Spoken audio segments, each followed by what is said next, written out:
Okay, folks, welcome to All Things Irish and Rock and Roll. Here we are in Clonard Brady House in the beautiful County Meath.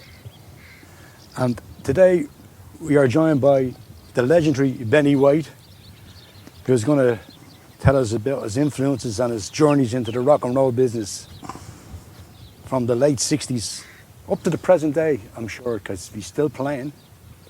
He's a dinosaur. Ladies and gentlemen. Thanks a lot. Benny White. Benny. Hiya, Bren. Yes.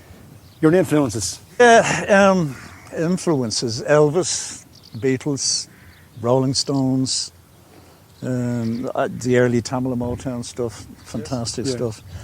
And they're basically what got me into the music business. Okay, tell us about your first group.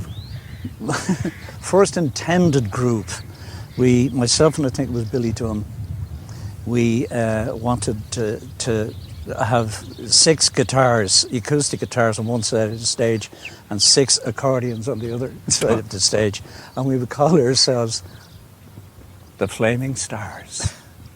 Of course, that didn't happen, that died a death. But shortly after that, some friends of mine, Martin, Bourne, Billy Dunn, Dan Ryan, we got together and we formed a group called the Prowlers.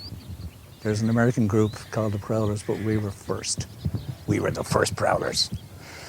And we a 4-piece, 2 guitars, drums and bass. And we played Monkees music. Monkees were huge. We played Beatles music. We played some gigs in Ballyfermot at a place called the Back of Boldens. I watched some incredible fights there. It was amazing. And we'd done some gigs in Crumlin. Yes.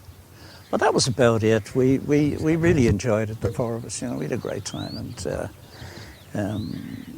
I'm still friends with the lads after 60 years. Fabulous. Still, yeah. And tell us about this. Tell us about Stop Press. Stop Press was a band. They used to be called the Soul Agents. And I think their singer was leaving. And they were sort of a Tamil Motown pop type group. So the singer was leaving and I got an audition with them. And I went and I joined the group. I got the gig. And then they changed their name to Stop Press. Stop Press. Terrible name, but anyway, we played the North, we played the South. It was really my first venture into serious music, you know. Mm-hmm. So with the Prowlers, it was more about having great fun and getting all the women. But this one was about rehearsing, was about putting on a show and all that. So it lasted for a while. And then I think we done 2 TV spots. Like Now, I don't know whether you remember that. I do indeed, yeah. Oh, do you? Yeah, I'm the same age as yourself here, Benny. Yes. Well, you're a little bit younger. Yeah. I'm older than you and you'll never catch up. We done 2 Like Now's, appearances Like Now. So you can imagine when you're 18 or 19 and you're appearing on television in the late 60s. That was a big deal. Of course. That was a huge deal, and you'd walk out the next morning out the front door. Yeah, here I am. Yeah. Come and get me. Yeah.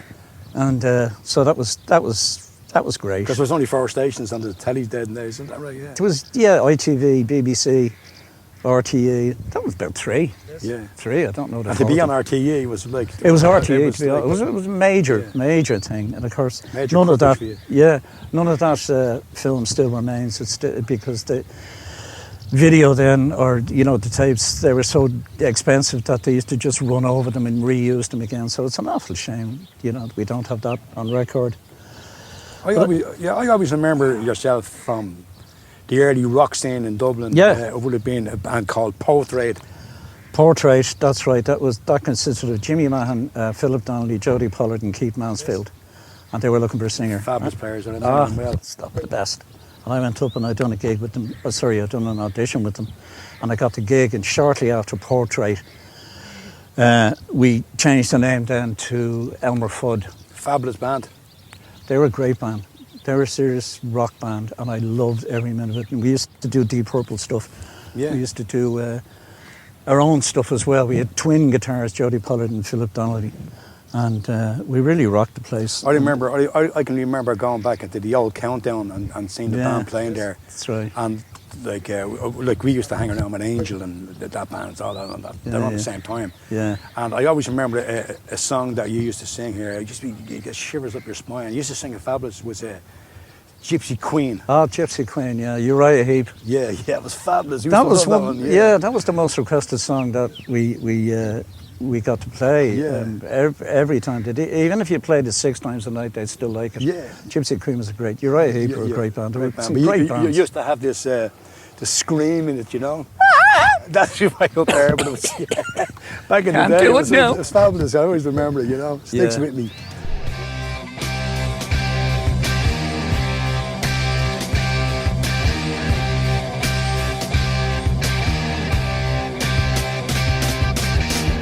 Only 17, I fell in love with a gypsy queen. She told me, hold on.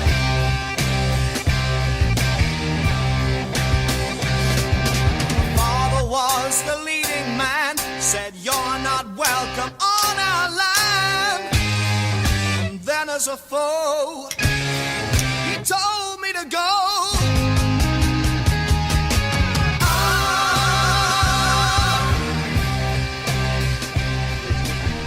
Yeah, and of course, like Elmer Fudd, like that would have been around the same time as like Lizzie.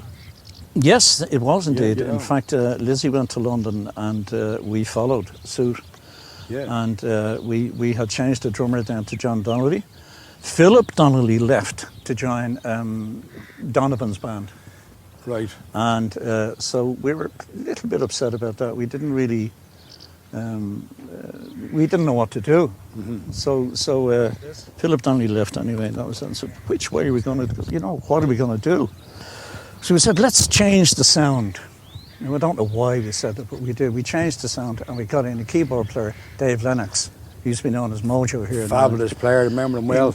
One of the best musicians. He was absolutely top class.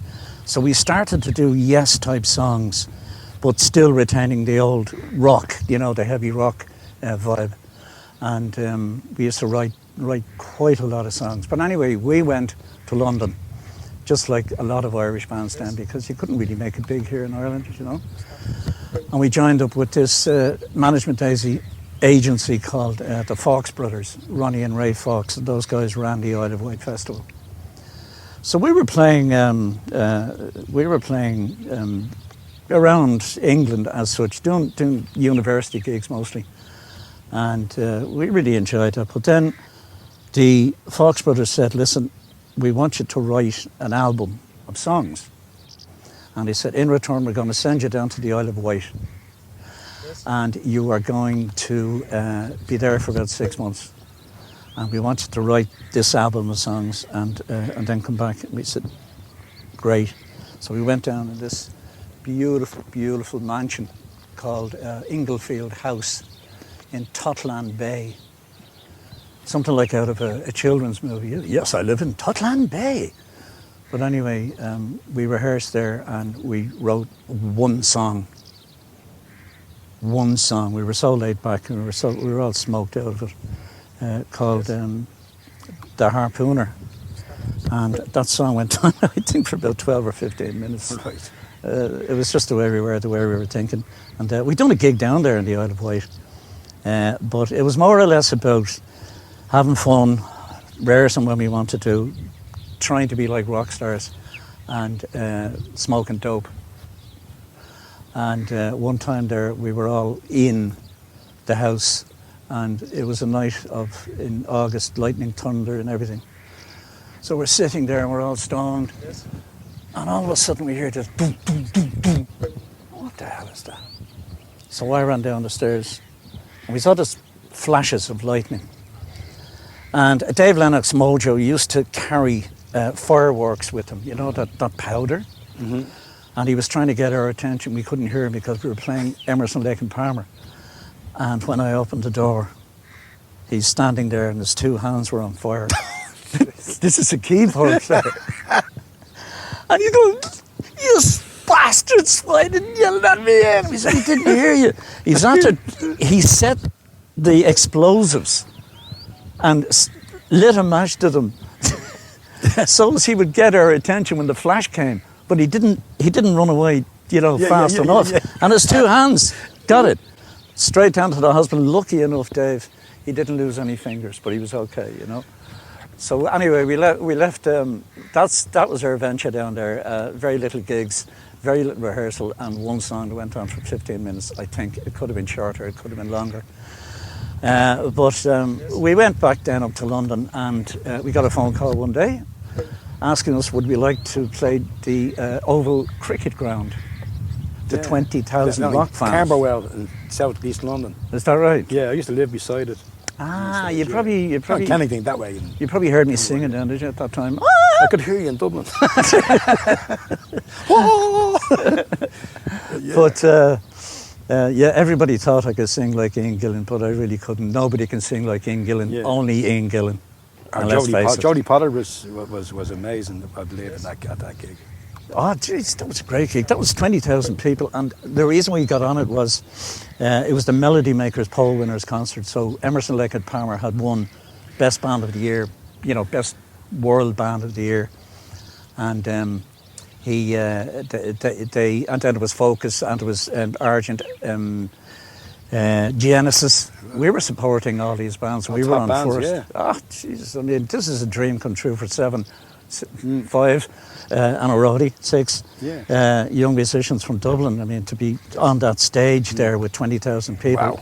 and we opened it, and it was amazing, Brendan, because we were to go on at 11:30 that morning, and we went out, and I think the first Jody, I think it may have been, he just pressed one chord Played on one his chord, guitar, and it was cloudy, and just as he'd done that, the clouds opened and the sun burst down right onto the stage. Yeah, good acid, man. It was great acid. And the crowd went, "Hey," this is part of the act, guys. Yeah. Part of the act, thank you. So the atmosphere was set. The atmosphere was set, and we done a great. great show. The band were really, really good. And to be playing on the same stage as all these great bands was a really thrill. It was a great thrill. Okay, Benny, tell us, did you do many gigs in London? In the central London, no. Well, I think I remember doing one. We were supporting, I can't remember the name, but they were quite big at the time, in a gig in Leicester Square, I think. Now, I may have some of these facts that are so-called facts wrong, I don't know. But It was the 70s, wasn't it? It was the 70s, yes. But we got to do 2 gigs in the Marquee, the famous Marquee in London. Is it Waldorf Street, I think? That's right, yeah. And one of them, there was 2 record companies, I believe, were interested in the band. So our manager, the guy who was looking after us, a fella called Davis, I can't remember his first name, but he was working for the Fox Brothers. And he said, lads, there's a record company coming down tonight or 2. You're really going to have to be on the ball now and play all your own stuff. And we said, great. So we were on for the first hour. On the Marquee, everybody played the Marquee, The Who, Zeppelin. I mean, you name it, they all played it, everybody. So here we were on the stage at the Marquee. Again, for us, this was just truly amazing. And we were living the dream, like we weren't making any money, we were living the dream. And so anyway, we had this big plan how we're going to surprise and astound the record company, the A&R guys. So we done this song, The Harpooner, I was talking to you about, but it had a very sudden ending, like a very abrupt ending to it, after a real big crescendo. So Mojo, or Dave Lennox, who played the keyboard, he had this whole Hammond organ, and if you know Hammond organs, it's actually worked on a motor. Yeah, you did B2, I think, I remember. A motor, B2, and you have to, there's a sort of a safety switch, if you like, and and then it goes. So I or one of us got this great idea to get some sort of a heavy object, and at the very end, get Mojo to place the heavy object on the keys of his keyboard, and then flick the switch to turn the motor off, which would give the effect of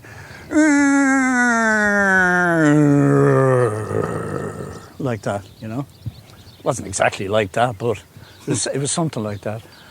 But so this was great, and we had a word with the guy in the lights.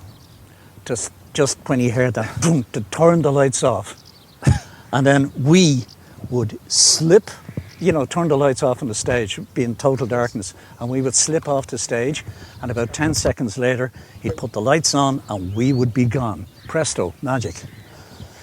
The only thing was, we forgot to take note of where the exit off the stage was. So we came to the end of that song, and we were very nervous. Now, I was, anyway. I don't know about the rest of the lads, but I was very nervous. And we came to the end of that song, and Mojo put the weight on his keyboard, on the keys, flicked the switch, and went, we couldn't find the exit. So when the lights went back on, we were still on stage, but we were bumping into each other. We were bumping into each other, and then it was like a scene from Father Ted, you know. We all realised, then and we were going like that, you know, trying to bow, and we got off, and we were not happy campers. Went to a local pub, and Phil Davis, that was his name. He came down and says, "Well, lads, the band were very good, but the record companies don't think you're just right yet for a big recording contract." So we were pretty upset at that, to be honest with you, you know. Well, anyway, so like, that's rock and roll. That's rock and roll. You know, we all had our disappointments. Yeah. But tell us about Funky Junction. You mean you don't know everything? I don't know. Tell me about What is in this rubbish? Funky Junction, come on, what's the story? Funky Junction has been the bane of my life since 1973. You mean this? This is the album. Funky Junction? Yeah, Funky Junction, yeah. This one? Yeah. This one has been the bane of my life. I know there's a society, Funky Junction Society, is there? Is there something on Facebook? Run by Ralph McFlug, yes. McFlug, yeah. Yeah, they're based in Wales. Oh, very good, yeah. And hi guys, hello Funky Junction lovers. Brilliant. Come on, I've got to hear this story, come on. Well, okay, we were in London, the band Fudd, and we were living in a place called, I think it was Queensland or Kingsworth. Can't remember, but we had a house that we rented out. And we weren't doing very much, to be honest with you. And we were on our way back to Ireland to do a little bit of a tour, Christmas tour. So we got a call one day, our two lads from Tin Lizzie's group, two of the roadies came up and asked us, would myself and Mojo be interested in doing a recording with Lizzie. A tribute, was it? Yeah, it was. They said it was all Deep Purple songs, and you'd get paid £40 then each. And we went, what? We've made it! 40 big ones. So we did. I think the boys went back to Dublin, and myself and Mojo stayed on, and I stayed with Phil. And the reason they asked us was because they hadn't got a keyboard player. Tin Lizzie hadn't got a keyboard player. And Philip Lynott said, by the way, it's Lynott. The rhymes with why not. Philip said, I can't sing like Ian Gillan from Deep Purple. And neither can I, but they said I sounded like... You could. No, I couldn't. You had that range. No, not But you had the range at the time. Oh, God, no. But anyway, we said, yes, we'd love to do it. Nice little Christmas present, £40. So Philip and I stayed with Philip in his little apartment. I remember one night he was with his then girlfriend. I think her name was Caroline. I may be wrong on that, but she was from the north. Such a lovely girl. I stayed a couple of nights with Philip, and all we done was smoke and listen to records. And he had this little kitten, and we were smoking our heads off, and the cat was going crazy all over the whole apartment, and all we could do was just laugh. You know, and eat the munchies, you know, laugh and eat. I'll never forget that night. It was very, very funny. And he kept talking about his favourite album by, I think it was Stevie Wonder, Inner Visions. Okay. And he loved Stevie Wonder, and he loved that album. But anyway, we went in to rehearse, and we rehearsed, I think, for one day, maybe two at the max, maybe 1.5. It's a long time ago.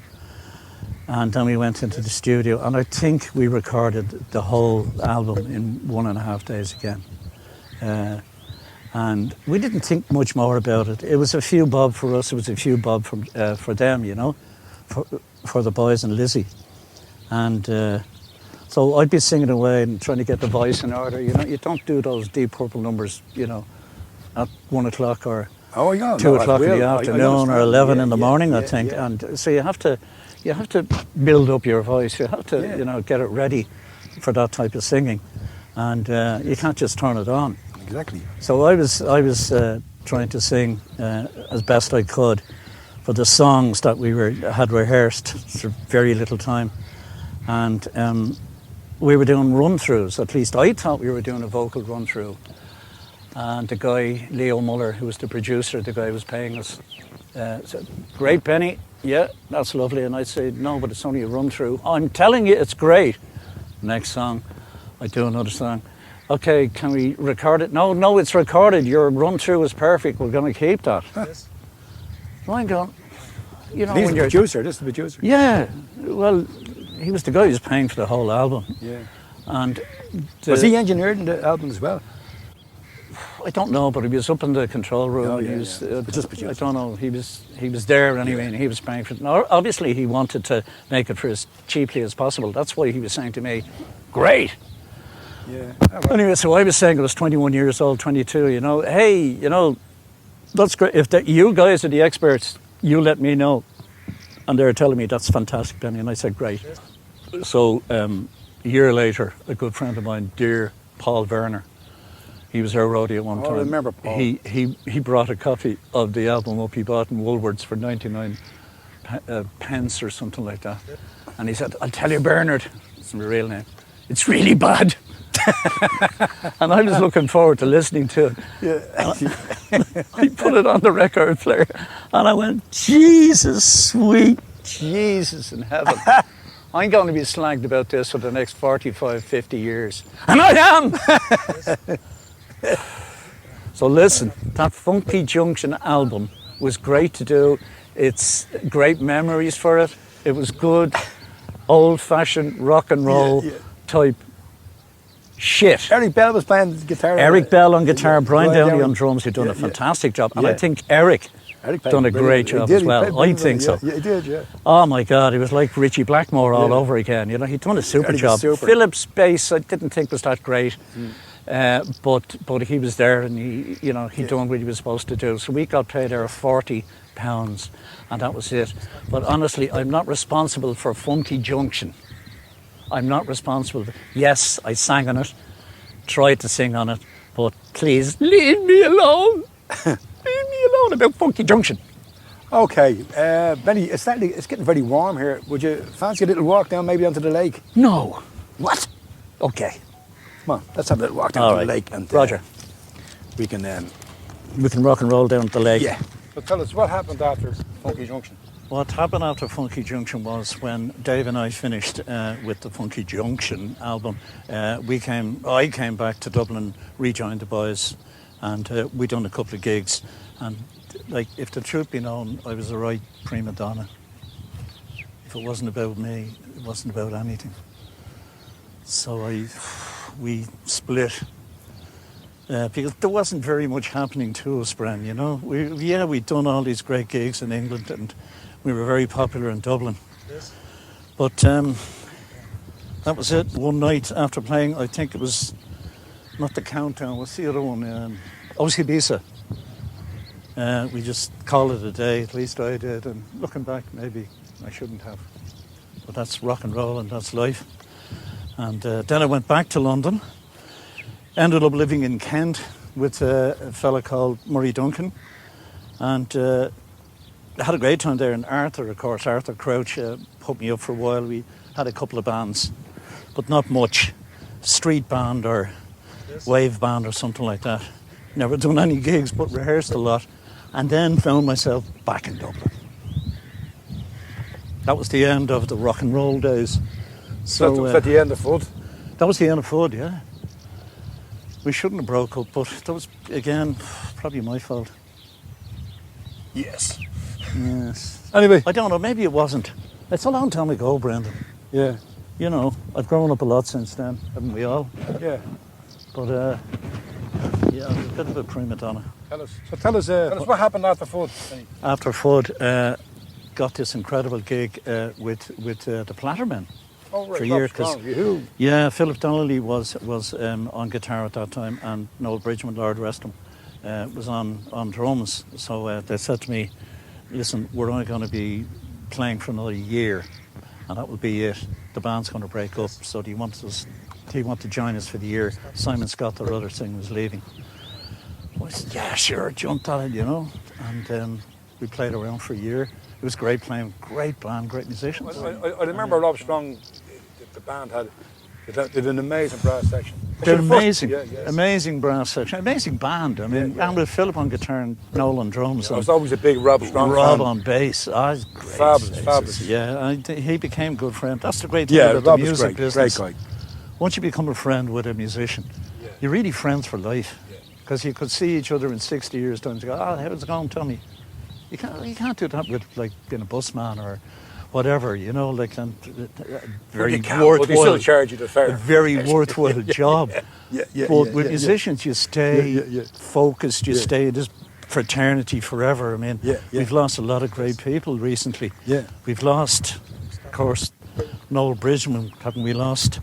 Philip Donnelly, my good friend Philip, was very sad when he went too. Yeah, Philip was a great player. He was a great player. And he played with Donovan for a while. He did. He played with Donovan, and he played with a load of American bands, including John Prine, who Jody and I had the pleasure of playing with one night in Dublin. Oh, was that John the reunion. Prine, the reunion, Fudd reunion of sorts. Yeah.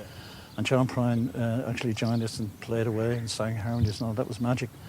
But that's what I'm saying, like, about the music business. You're friends forever. And it's a marvellous thing to know that, you know.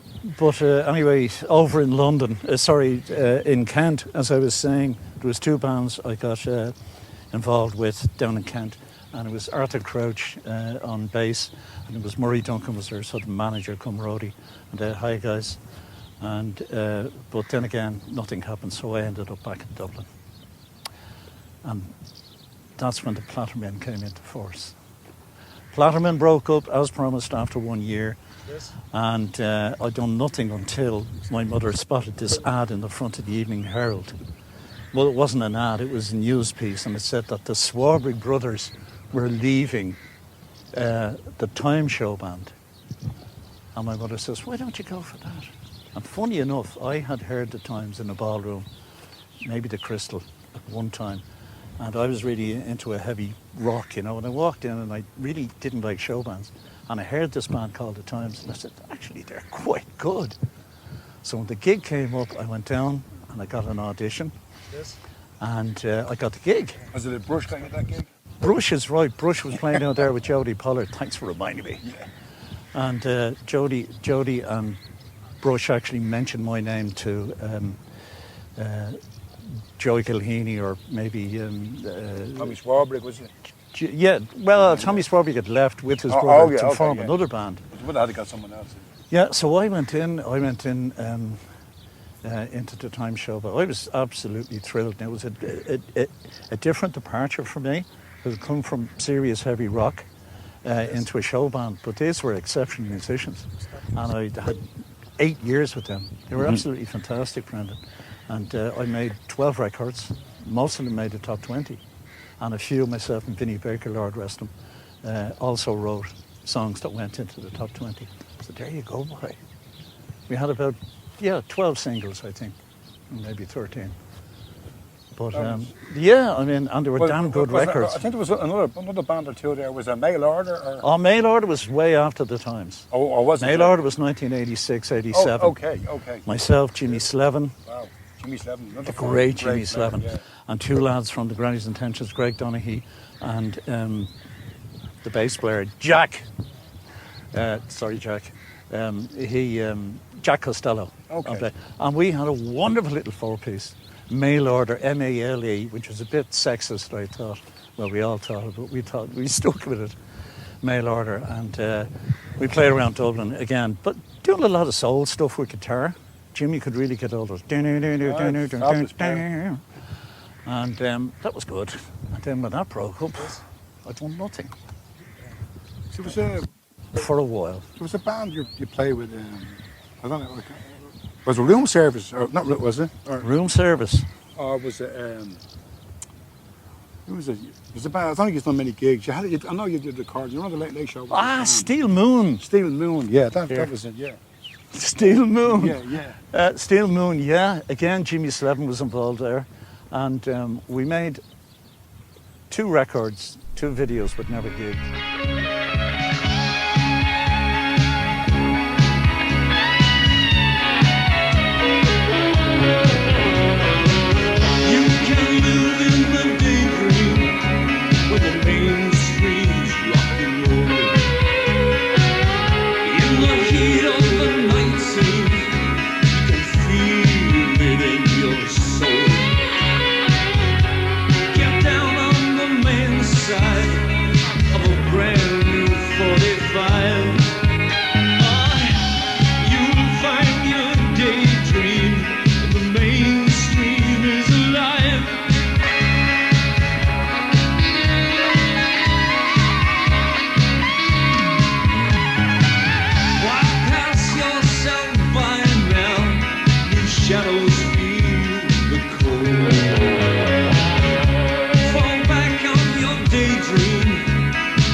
And we done the Late Show, which was great. My mother was very proud.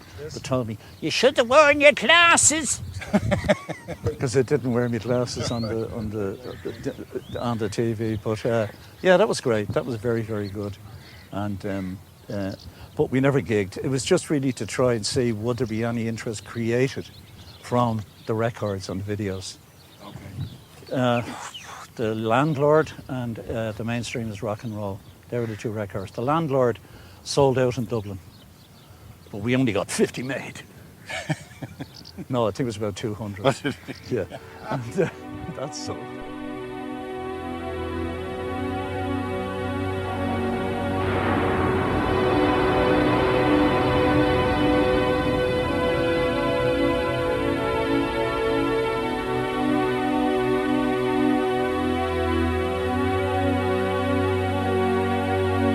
Close to sleep in my lonely room, lightning flashed through the air. Saw the shadow of a man I recognized appear from God knows where. Why did he have to call on me to prey on my childhood fears when I'm not ready for buying back the passing of the years? And his voice smooth as silk without sin seemed to melt like ice against my skin. Before I had a chance to ask who let him in, a cry rose up from deep inside of me.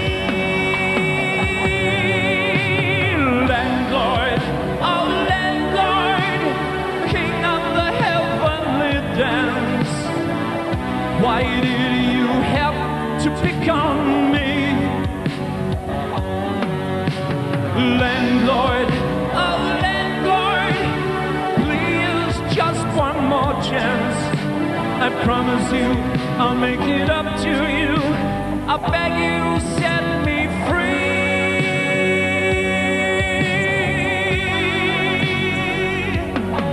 I know all about your mother, the mistress of your trade. If you let me have a word with her, I won't feel so afraid. Let me walk on the waters and make my peace.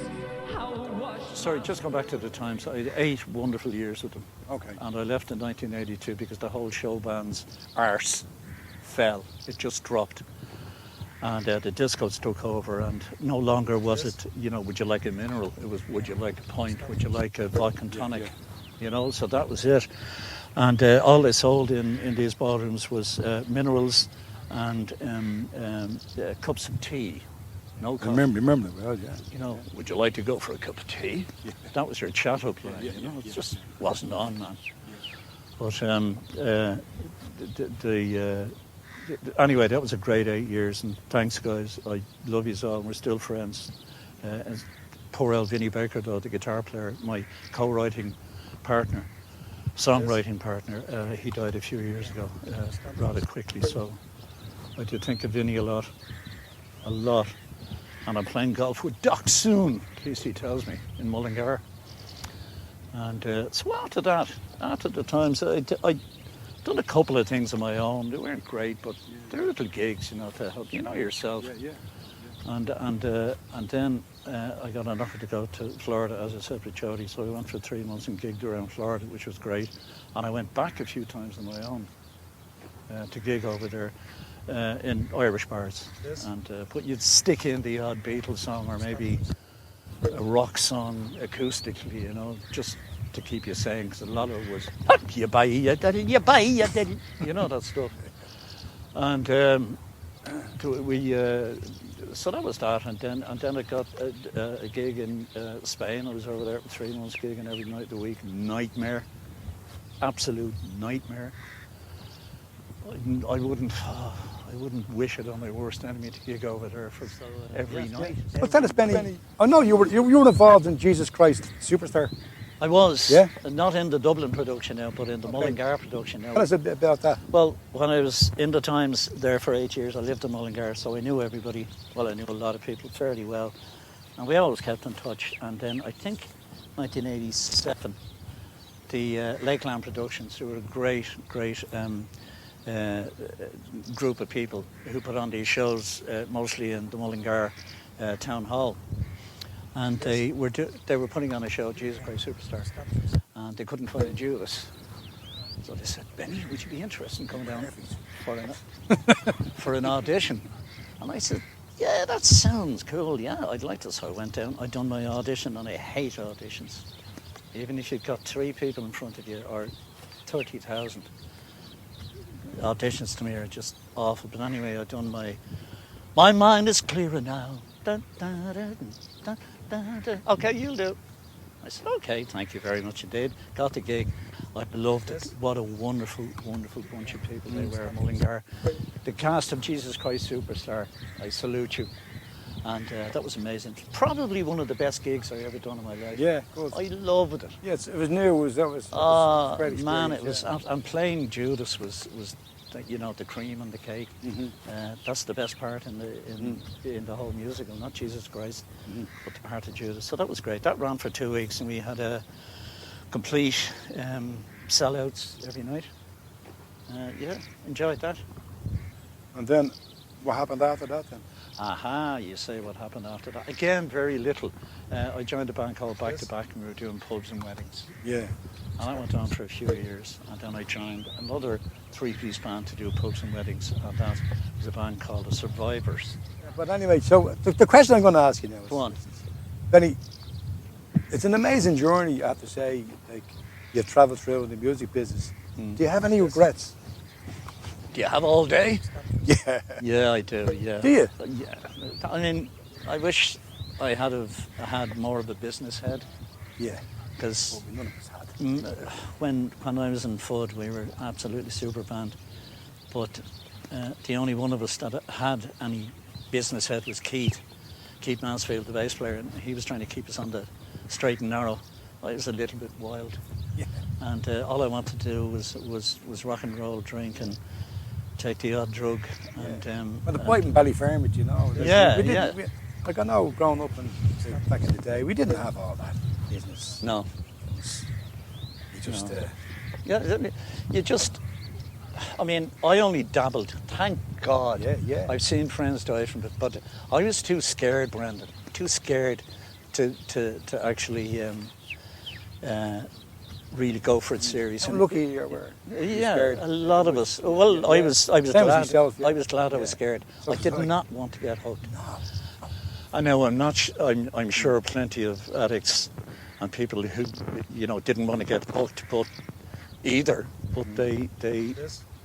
didn't know when to stop. And I'm quite happy now. Retired from most everything, including business. Heard a lot of musicians quite early. But as I said, regret was that I hadn't got a little bit more savvy business-wise. So for all things Irish and rock and roll, is that Benny White. Thanks, mate.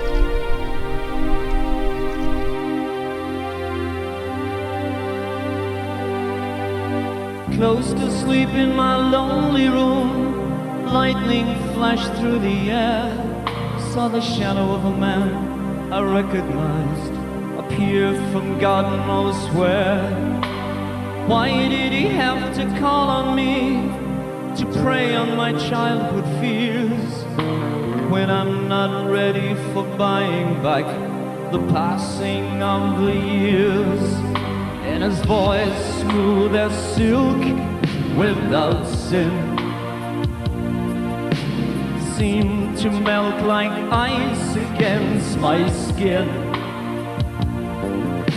Before I had a chance to ask who let him in,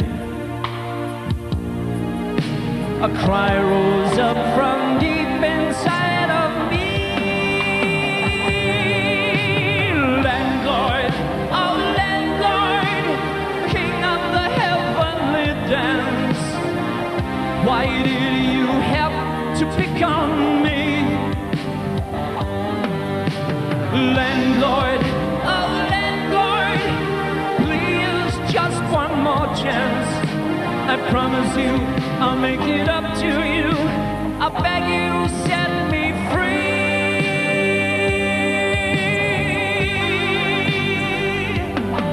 I know all about your mother, the mistress of your trade.